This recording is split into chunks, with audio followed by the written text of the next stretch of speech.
Hello friends, எனக்கு ஒரு gate ready பார்க்கலாம் வாங்க. நான் வந்து ஊதுபத்தி எடுத்து ஆயா ஃபோட்டோ கிட்ட வைப்பேன், எங்கள் ஆயா தாத்தா ஃபோட்டோ கிட்ட.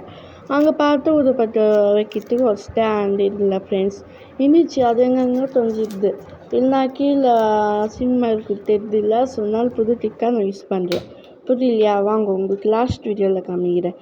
ஒரு கேப்பு, ஒரு டேப்பு இருந்தாவே போதும், நம்ம புது டிக்காக ஆரம்பிச்சிடலாம். ஃபஸ்ட்டு நான் ஒரு ஊதுபத்தி எடுத்துக்கின்னு கேஸ் ஸ்டவ்வில் பட்டி வைக்கிற பாருங்க ஃப்ரெண்ட்ஸ். பட்டி வைக்கிற அது அமிச்சிக்கினே இருந்துச்சா, ஸோ அதனால் நான் லைட்டாக பட்டி வச்சுக்கிறேன். இப்போ வாங்க உங்களுக்கு காமிக்கிறேன் எப்படின்ட்டு. ஃபஸ்ட்டு நம்ம கிருஷ்ணர் ஃபோட்டோ கிட்ட சுற்றலாம். அதுக்கப்புறம் வந்து சாமி கிட்டாலும் நம்ம சுற்றிடலாம். கோவிந்தா சாமி, பெருமாள் சாமி, எல்லா சாமிக்கிட்டும் நம்ம சுற்றிட்டு இங்கே வைக்க போகிறோம். ஆயா தாத்தா கிட்ட கூட சுற்றிட்டு பாருங்கள் ஃப்ரெண்ட்ஸ். இந்த டிக் உங்களுக்கு பிடிச்சிருந்தா லைக் பண்ணுங்கள், ஷேர் பண்ணுங்கள், சப்ஸ்கிரைப் பண்ணுங்க மறக்காமல். ஓகே, டாட்டா பாய்.